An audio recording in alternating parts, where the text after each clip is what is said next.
Bem, pessoal, boa noite a todos e a todas. Nós vamos hoje conversar um pouco acerca do Livro dos Espíritos e o Evangelho segundo o Espiritismo. Na terça-feira passada agora, alguém sabe o que ocorreu? Ninguém?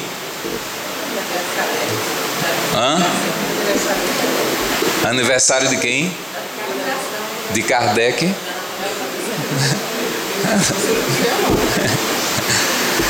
Foi o que, pessoal? Na terça-feira agora, dia 18 de abril.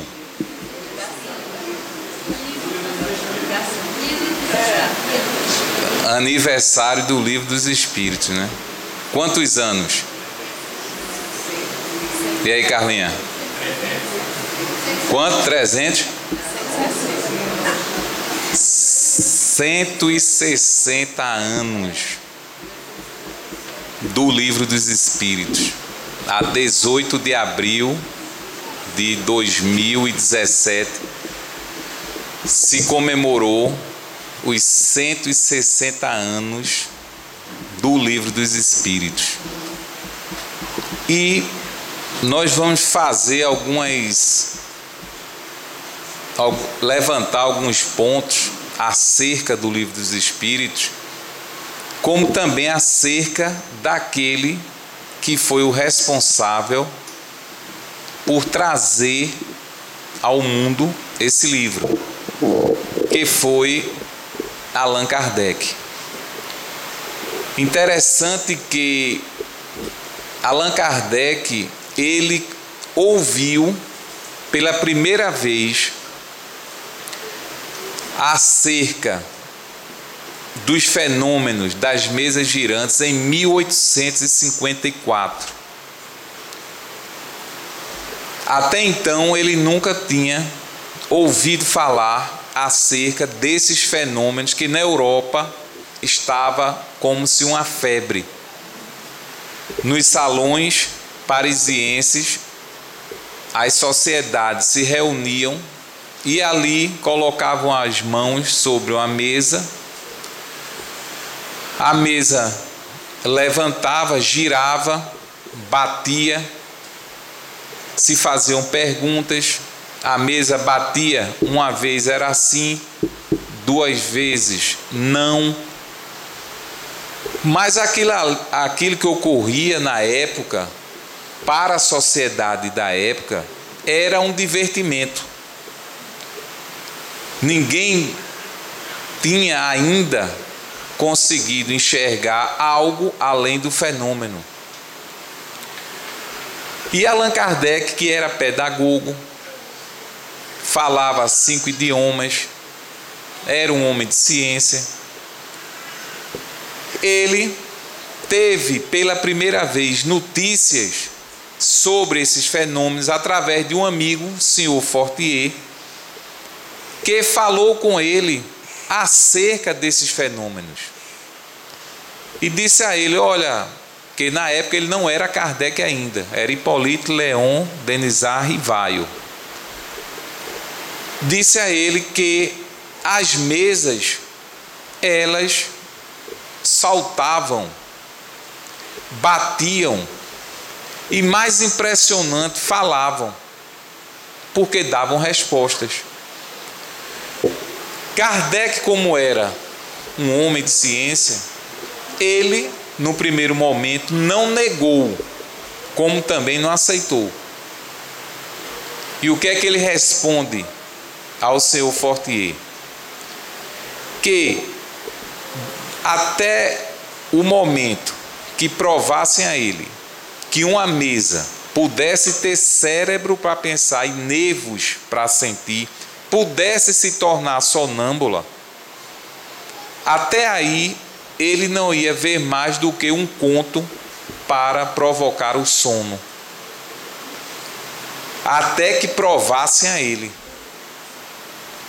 Mas ele não chegou e negou. Isso é mentira.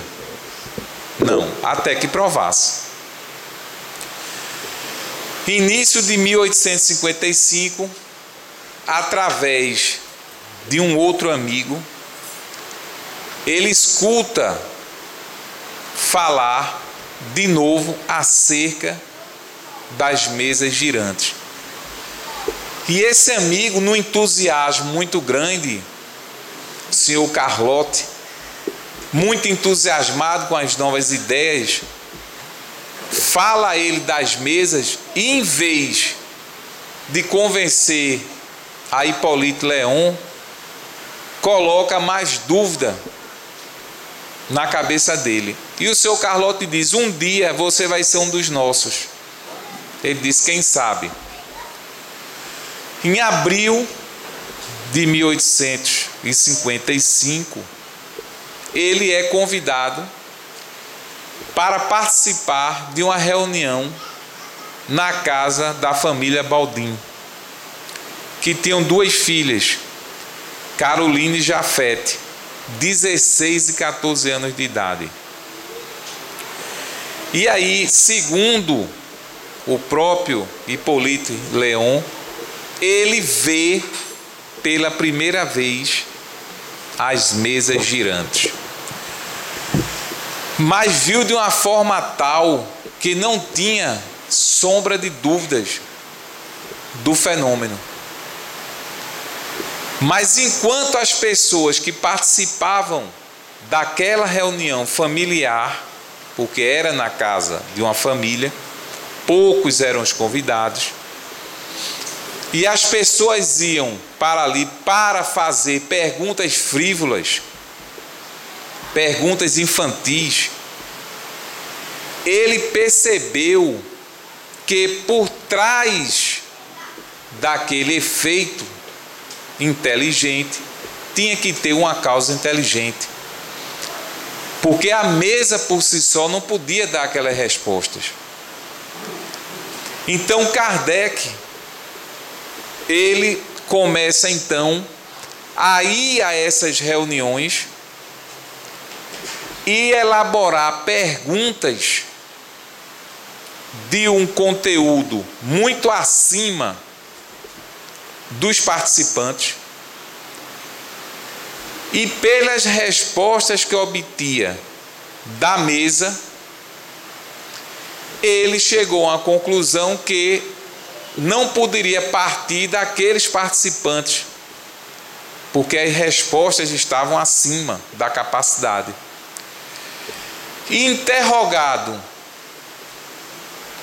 à mesa quem era que estava por trás, responderam: nós, os espíritos, ou as almas daqueles que viveram como vocês no corpo. Então Kardec chega a uma conclusão que os espíritos, que são as almas daqueles que deixaram o corpo, o invólucro, eles também são suscetíveis de errarem. E o seu conhecimento está de acordo com o grau de conhecimento adquirido enquanto encarnado. Que aquelas almas que eram homens e mulheres fora do corpo não tinham toda a ciência e sabedoria. Ele começou a perceber então que havia, como há entre nós, os encarnados, a diferença cultural existe também quando desencarna da mesma forma, porque não há transformação com a morte, com o desencarno. Você continua sendo o que é. Não há milagres na desencarnação. Quem pensa que eu vou desencarnar e vou melhorar, vou isso, vou aquilo outro, você vai desencarnar e vai continuar como você era, da mesma forma. Não há essa mudança abrupta. E Kardec então começou a ir elaborando um corpo doutrinário, até que através de comunicação mediúnica, ele recebe a primeira orientação acerca da sua missão, que ele havia sido escolhido para trazer a lume a doutrina dos espíritos. E ele pergunta: e se eu falhar? O espírito respondeu: outro virá e concluirá a obra. Então ele começa a se debruçar sobre esses ditados que vinham do mundo espiritual, porque até aquele período a palavra espiritismo não existia. A doutrina espírita não existia. Se falava em espiritualismo ou neoespiritualismo, mas de uma forma muito vaga, muito confusa. Esses termos foram criados por Allan Kardec. Por se tratar de uma doutrina nova, tinha que ter termos novos. Então, espiritismo, espírita, médium, criado por Allan Kardec. Esses termos, por se tratar de uma doutrina nova. E para vocês verem como deturpam a doutrina espírita, existem Bíblias que diz que Deus condena o espiritismo, e está escrito na Bíblia, espiritismo, e que Deus condena os médiuns. Gente, como é que Deus vai condenar espiritismo e médium? Primeiro, que Deus não condena, e segundo, esse termo nem existia na época. Isso veio a partir de 18 de abril de 1857. Mas existem Bíblias que usam o termo espiritismo, espírita, médium, quando esse termo não existia. Esse termo tem 160 anos de existência. Então, Kardec, ele começa a estruturar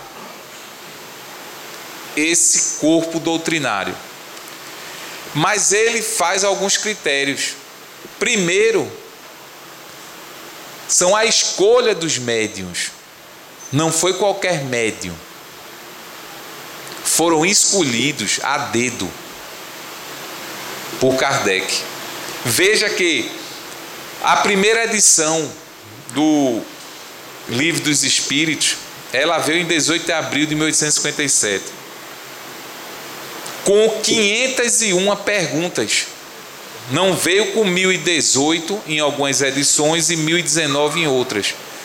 Foram 501 perguntas.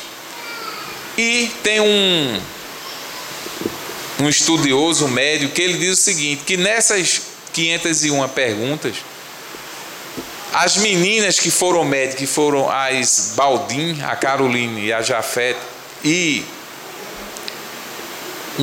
então a terceira, que tinha em torno de 16 anos também, eram entre 14 e 16 anos, elas colocavam a mão sobre a cesta com um bico, que era adaptado, e aí o lápis se movia, mas ela não tinha o contato.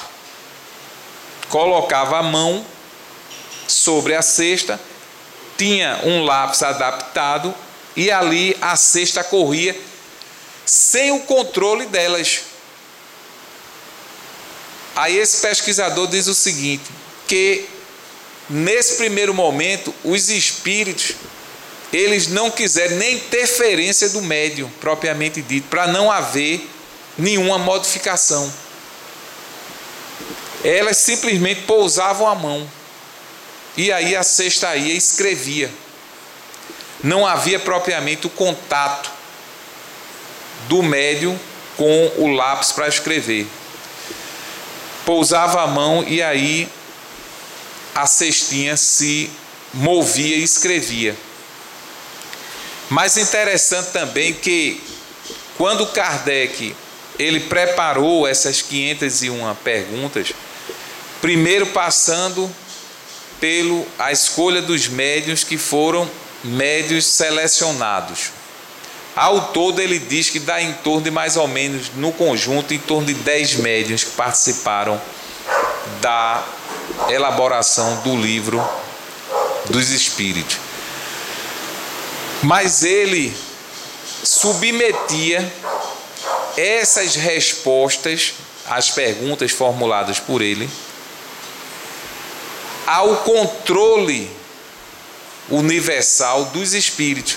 Em agrupamentos diferentes, essas perguntas chegavam para ele por outros médios e ele comparava para ver se o conteúdo batia, que tinha que haver um controle universal das respostas.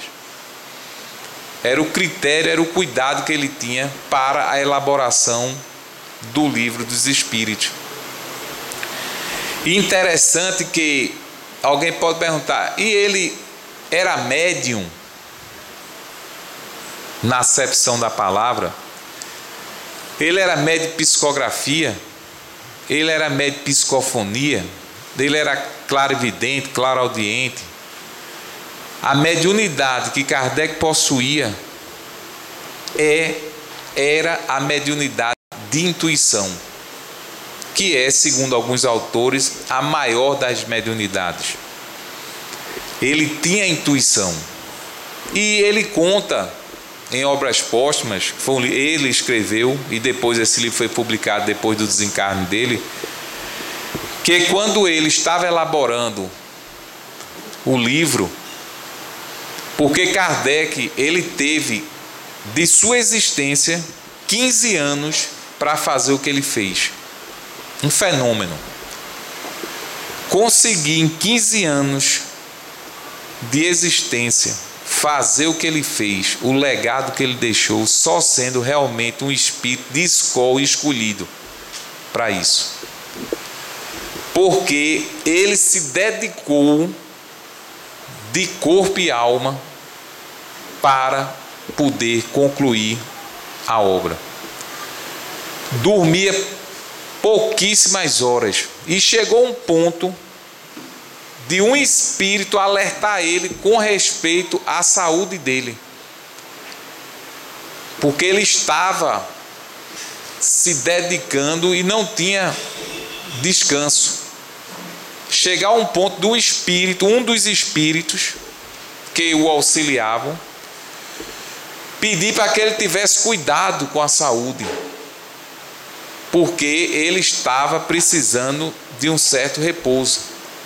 E ele se dedicando à obra. E quando ele estava elaborando algumas das perguntas, ele começa a escutar pancadas no seu apartamento. E as pancadas persistentes. Ele para, levanta-se, vai olhar os cômodos, olha tudo e não vê nada. Quando é no outro dia, ele foi a uma reunião mediúnica na casa de uma família amiga, e lá ele pergunta o porquê das batidas. Aí um espírito se apresenta através do médium e diz a ele: por que você não pergunta a ele que está aqui? Ao espírito que estava batendo. E ele pergunta ao espírito o porquê daquela batida. Primeiro ele agradece ao espírito, a presença do espírito, a sua companhia, o seu auxílio a ele, mas pergunta a ele o porquê das batidas. Aí o espírito responde: porque o que você escrevia não nos agradava e estava errado. Aí ele fez: engraçado, eu também achei que não estava bom, tanto é que eu refiz. Não resolveu? O espírito não. Não resolveu. Releia da 3ª à 30ª página que você vai encontrar um grave erro. Olha lá. Mandou que ele relesse da 3ª à 30ª, porque iria encontrar um erro grave. Em verdade, ele volta para casa, começa na 3ª página, e quando ele começa a ler, ele encontra o erro, e realmente era um erro grave, que era exatamente o que ele estava falando sobre as manifestações dos espíritos, sobre esse fenômeno. E o espírito alerta ele, porque ele havia escrito algo errado. Então, em verdade, muitos dizem, ele escreveu o livro? Não. Mas ele é um coautor do livro. Não tem como. As perguntas partiram dele, a organização, a metodologia, toda dele. E ele teve até o cuidado de alterar o nome.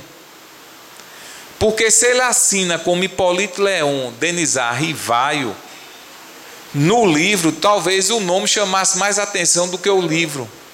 Porque ele, como pedagogo, esse nome, Hipólito Leon Denizar Rivaio, era um nome muito respeitado na França. Principalmente na parte de pedagogia. Então, através de uma revelação que ele teve, de um espírito de nome Zéfiro, que disse que conheceu ele numa existência anterior, aonde ele era um druida, acreditava na reencarnação e se chamava Allan Kardec. Então ele usa esse pseudônimo de Allan Kardec de uma existência anterior que ele havia tido como druida, exatamente porque ele dizia e afirmava que o livro não era dele, era dos espíritos. E em verdade o livro é dos espíritos. Tanto é que o título é O Livro dos Espíritos. Agora, existe a participação dele, claro, porque ele foi o escolhido para trazer à humanidade esse livro, que a partir dele um novo clarão se abriu, porque até então a morte era um mistério. E um fato interessante também que ocorreu na publicação do livro, quando ele, através de um amigo de mais de 25 anos, que tinha uma editora, ele entrega os originais do livro dos Espíritos na sua primeira edição, e o amigo começa a trabalhar no livro, fazer as correções que fossem necessárias, ajustar, preparar o livro, o amigo vai e desencarna. O dono da editora, da gráfica. E aí isso torna para ele, Kardec, mais uma dificuldade.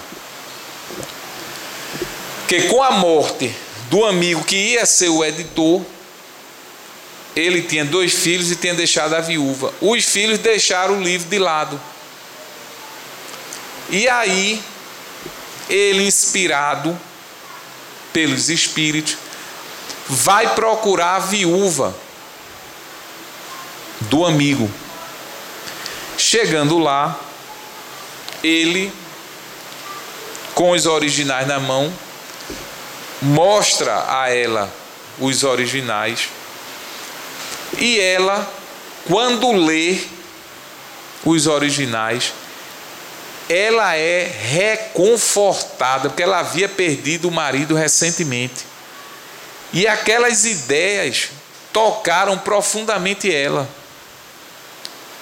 Ela sensibilizou-se com o livro. Havia ali um conforto para seu espírito. Então ela vai e coloca com a letra grande nos originais, urgente, e entrega a seus filhos, que tinham maior respeito por ela. Ela tinha uma ascendência sobre os filhos. E ela coloca urgente e entrega os originais do Livro dos Espíritos. E aí sim, numa rapidez, esse livro vem em 18 de abril de 1857 ao mundo, trazendo informações que até então o mundo não conhecia. Porque no Livro dos Espíritos, na sua segunda edição, ele completa para 1018, dependendo da edição, 1018, 1019 perguntas.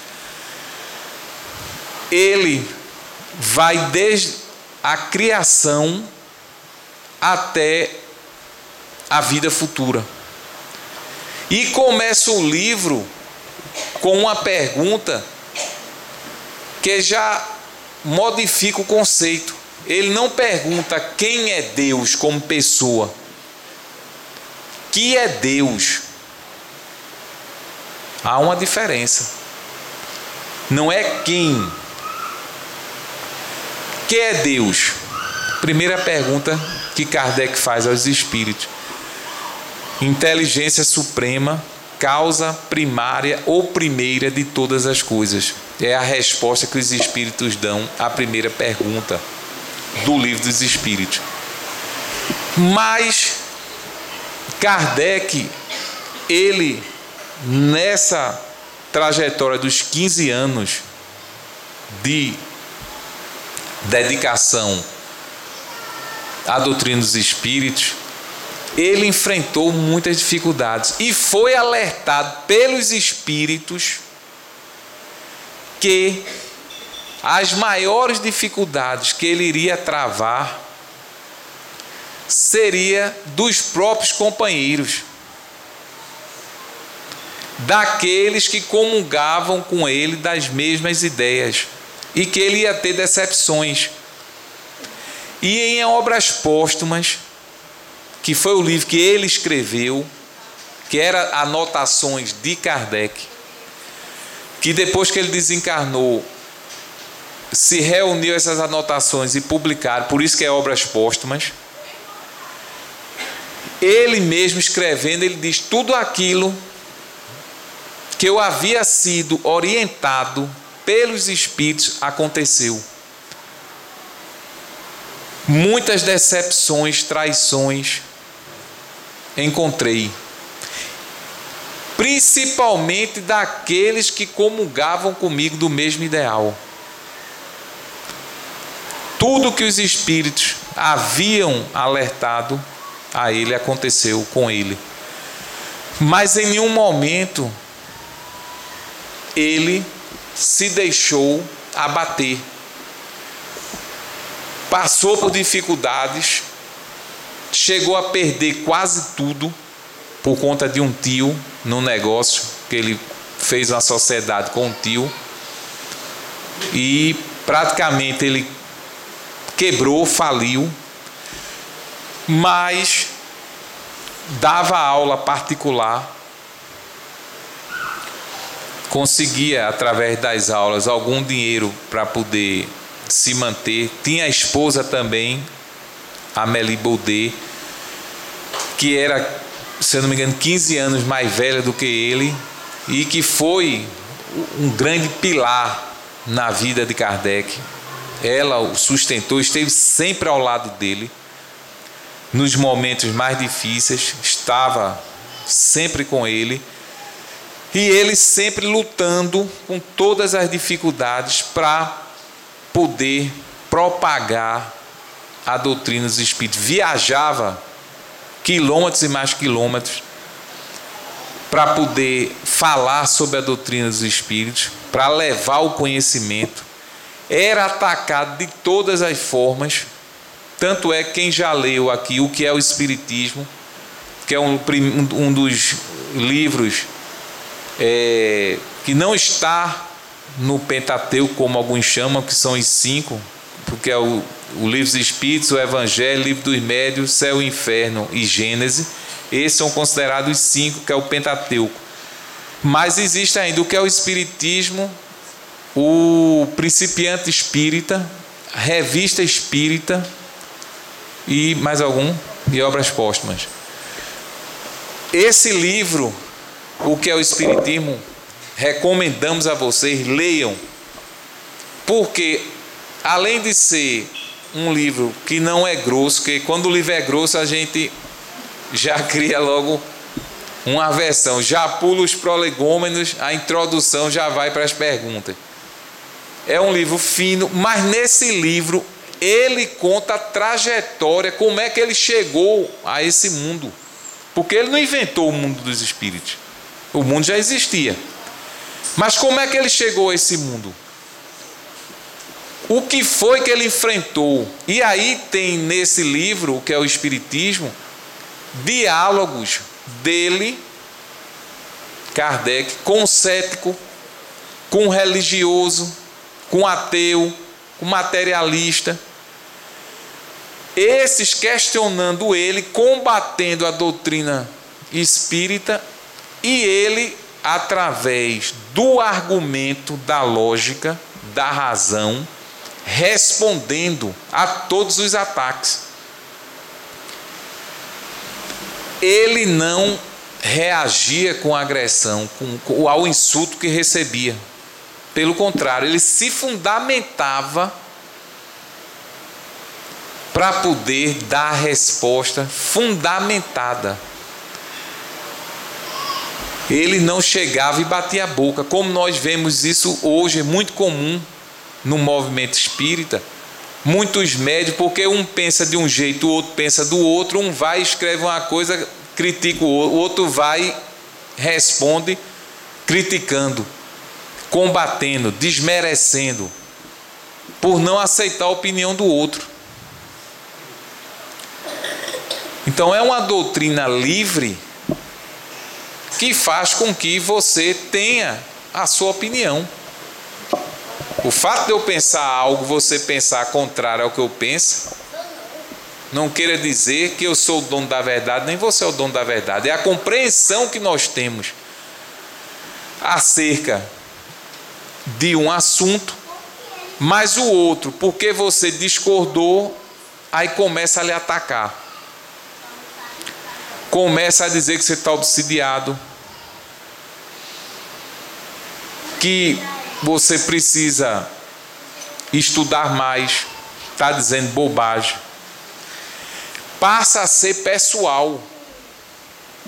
Quando Kardec, ele era atacado constantemente, no entanto, ele respondia dentro da lógica do bom senso. Por isso que no enterro dele, Camille Flammarion, que estava presente, disse: este é o bom senso encarnado. Porque ele nunca disse que o Espiritismo tinha dado a última palavra. Ele era um homem de ciência. Ele sempre dizia que o Espiritismo tinha que acompanhar a ciência. E se em algum ponto a ciência provasse que o Espiritismo estivesse errado, deixasse nesse ponto e seguisse a ciência. Ele não concluiu e nunca vai ser concluído, porque o Espiritismo acompanha a ciência, é uma ciência também de observação. Não se encerra, não está parado no tempo. Os Espíritos estão sempre trazendo novas revelações, como hoje nós vemos determinados assuntos psicografados por Francisco Cândido Xavier, que hoje a ciência comprova. Um planeta que a mãe dele descreve no segundo livro dele, Cartas de uma Morta, que ela foi levada ela descreve esse planeta e recentemente a ciência descobriu.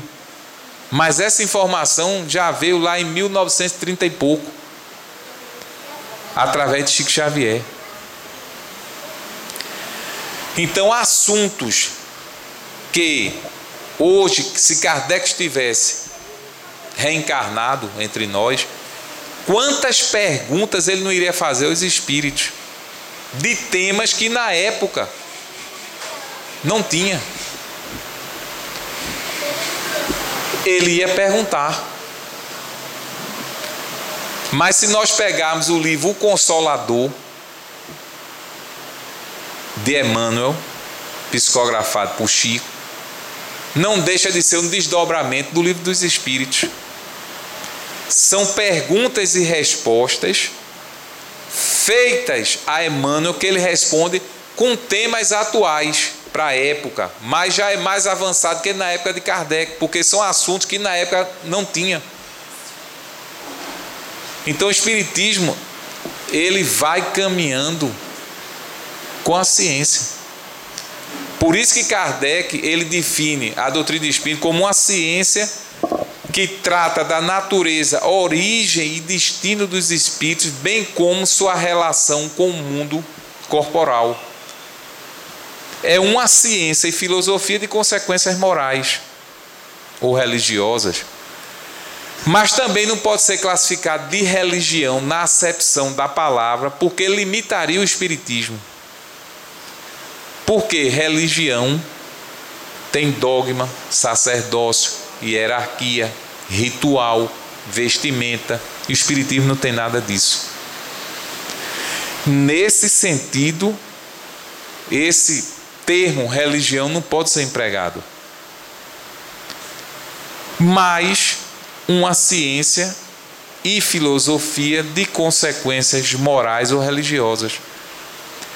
E ele vai tratar dessa parte moral exatamente no Evangelho segundo o Espiritismo, que foi lançado 7 anos depois do Livro dos Espíritos.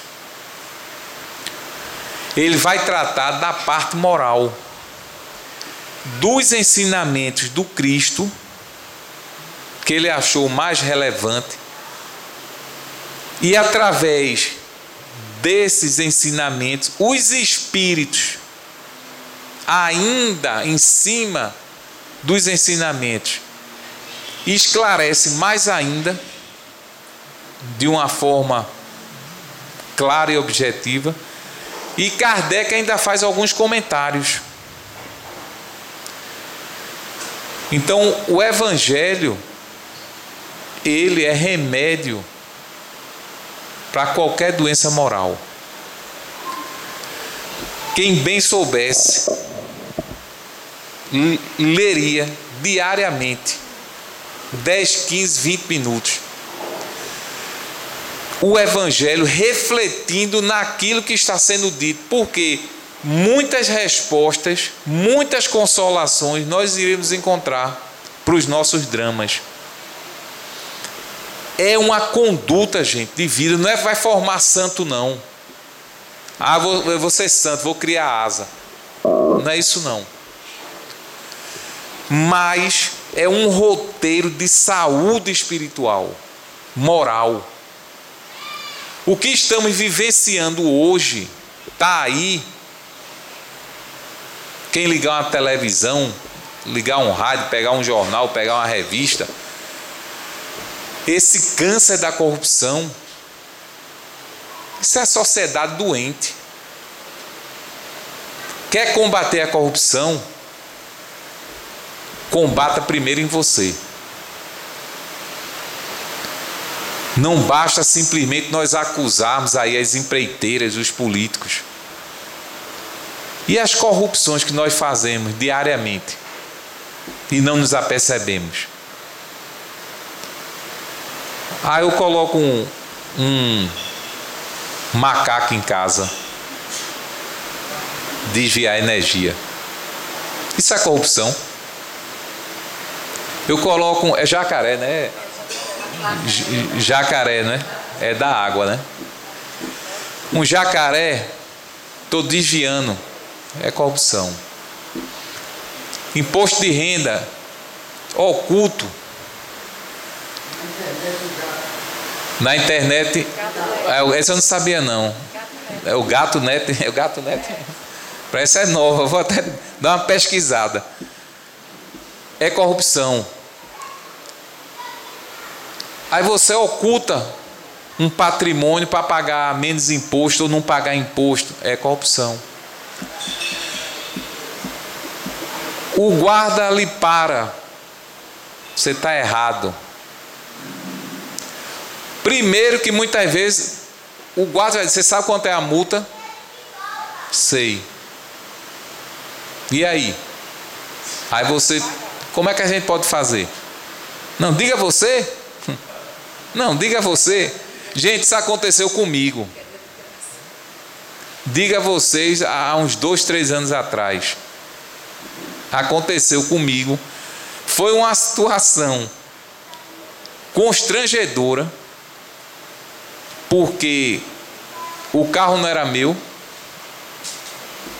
era do meu irmão, e eu estava indo, viajando com mais 3 pessoas dentro, e parei na Blitz, me parou, e desci, peguei os documentos, entreguei, aí dei uma volta no carro, eu dentro, e a mediunidade já aflorou, né? Eu disse, aí vai vir chumbo. Aí ele, dá para o senhor descer? Eu desci. Documento, está faltando aqui um documento do carro. Disse, mas não é possível. Aí eu liguei para meu irmão. Meu irmão disse, rapaz, tem certeza que não está aí? Eu disse, pelo menos já virei tudo, não achei. Aí ele, para lá, para cá, e o pessoal dentro do carro, um calor, isso era umas 10h30 para 11 horas, o vidro não arriava, o pessoal tostando dentro. Aí, se atravesse ali, eu disse, pronto, atravessei. Aí ele olhou para mim e disse, tu tava lá, foi? E aí? O carro vai ter que ficar. Eu disse, meu amigo, veja bem, o documento não está pago. Se eu tiver errado em outra coisa, multe agora que eu vou lhe pagar agora. Não tem problema não estou errado, eu pago. Agora eu estou com 3 pessoas dentro do carro. Estão tostando lá dentro, o vidro não abre. Sabe quanto é a multa? Eu disse, não tenho a mínima ideia, mas eu pago, não tem problema nenhum. Tem cartão, eu pago.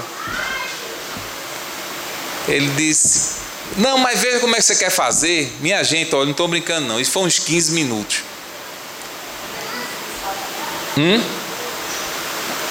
Uns 15 minutos, eu querendo pagar a multa, e ele não queria receber, e eu acho que também nem podia, porque não se paga. Mas eu disse, emita a multa, faça qualquer coisa. Passa a multa, se eu não puder pagar, eu vou pagar quando chegar. Ou se puder pagar agora, eu pago agora. Mas eu tenho que resolver, que eu tenho que ir, meu amigo. Disse não, olha, foi para lá, gente. Foi uns 15 minutos que o pessoal já saiu do carro, já vinha atravessando. Aí ele chegou e disse, olha, rapidamente, me dê um trocado e vai embora. Eu disse, tem que ser dessa forma. Ele disse, vá-se embora. Então, está faltando outro, mas vá. Eu peguei, eu tremia tanto para pegar, quase que a carteira caía da mão. Eu peguei, não sei nem quando peguei, eu peguei o que tinha. Ele fez, bota no bolso. Eu empurrei no bolso, me levantei da cadeira. Já estava vindo, eu estava com uma amiga minha arquiteta, já estava vindo com a solução do problema. Eu disse, bora, vamos embora, já resolvi, entrei, aí contei a ela a história. Mas isso ficou na cabeça, isso não está certo, está errado. Isso é uma forma de corrupção, não deixa de ser. Quando foi antes de ontem, fui pagar um serviço, a pessoa disse: olha, eu te dei um desconto. Eu disse: ah, ótimo, eu vou passar um cheque, eu quero a nota. Aí disse: ah, mas com esse preço não dá para ter nota. Eu disse: não, faça o seguinte, qual é o valor da nota? É 6%. Eu disse: bota os 6%, passa o cheque no valor. Porque se a gente não se habitua, eu não sou santo não, mas se não se habitua nas pequenas coisas a fazer o que é certo, a gente não vai fazer nas grandes. Isso é corrupção também. O fato de dar o desconto não dá o direito de você não tirar a nota. Você tem que tirar, você tem que pagar ao imposto, essa sonegação. Daí, isso desde a época do Cristo. Dai a César o que é de César e a Deus o que é de Deus. Ou seja, dá aos homens o que é dos homens. O que pertence à sociedade, dê. Mas aí, hoje, vemos... Eu saí antes de vir para cá, eu fui ligar na Globo News. Aí foi exatamente falando das delações, dos rombos, dos bilhões. Mas é tanto dinheiro que eu disse: meu Deus do céu. Mas isso aí que está ocorrendo, isso tem uma finalidade. Não é por um acaso. Tem uma finalidade. E a gente tem que ver qual é a nossa parte nisso. Porque para acabar essa corrupção, tem que acabar primeiro na gente, em cada um de nós aqui presente. Porque só há corruptor porque há corruptível. Há o corruptor e aquele que se corrompe. Porque se você não aceita, ele não vai corromper, porque você não aceitou. Mas se você acha uma besteira, acha que não tem valor nenhum, você dá um dinheiro a um guarda, você ocultar um patrimônio para não pagar o imposto de renda, você dá um dinheiro para poder ganhar alguma licitação, dá algum dinheiro para poder passar na frente, dá um dinheiro na justiça para o processo ir lá para baixo, é corrupção. Isso está entranhado. E há quase um ano atrás eu tenho essa comunicação de Manuel Quintão, que ele dizia que era necessário o prédio cair para que pudesse ressurgir das cinzas, e que ia levar gerações para poder acabar com a corrupção, que em quase todos, para não dizer todos os setores do governo estava comprometido a corrupção. E é o que nós estamos vendo. É o que estamos vendo. Bilhões e bilhões sendo lesados, quando poderia estar indo para uma educação, para a segurança, para a saúde. Lesado. E nós assistimos a tudo isso e muitas vezes continuamos a agir da mesma forma, em grau menor. Em grau menor. Alimentando a cadeia. Então, para realmente eliminarmos esse câncer da sociedade, façamos a nossa parte. Se erramos, está no passado. Eu errei, mas não vou errar mais. Eu errei porque eu era ignorante, eu não tinha a compreensão que hoje eu tenho. Mas não vou me permitir mais ser corrompido, nem vou corromper. Não aceito. Porque você fazendo isso, o seu vizinho fazendo isso, naturalmente isso vai se alastrando. Aí vai ser uma minoria que vai ficar envergonhada. Mas hoje em dia é a coisa mais natural do mundo, gente. Fala-se corrupção, de propina, como se estivesse falando da coisa mais fútil, banal. Isso está errado. Que possamos, através da doutrina dos Espíritos, termos essa orientação. E o livro dos Espíritos é a base de toda a doutrina. Todos os outros livros estão dentro do livro dos Espíritos. E o Evangelho é a parte moral, aonde nós vamos modificar as nossas tendências, compreender muitas vezes as dificuldades da vida. Quem bem lesse, quem bem estudasse o livro dos Espíritos, o Evangelho segundo o Espiritismo e as demais obras, teriam um roteiro seguro, não tenham dúvida disso. Iriam ser seres humanos muito melhores, porque iam combater em si próprio as mazelas que nós trazemos de existências passadas e que ainda estão com muita vida, muita força dentro de nós. E precisamos combater isso. Não é combater o outro, é combater a si próprio. Que Deus nos abençoe, que Jesus nos ilumine. Senhor Jesus, divino amigo, obrigado pela oportunidade, Senhor, de estarmos mais uma vez na Casa Espírita,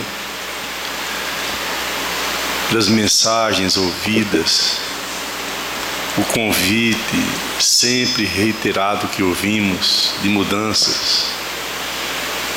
Obrigado pela assistência dos mentores queridos que aqui se encontram e permite, Senhor, que os nossos mentores, nossos amigos espirituais, que todos os temos, que eles encontrem receptividade para nos estimularem a um melhor aprendizado, às mudanças necessárias, ao respeito, à honestidade, à alegria de viver, Senhor. Que as tuas bênçãos envolvam a todos os desencarnados aqui presentes, a todos os lares aqui representados. Dá-nos, Senhor, a tua paz.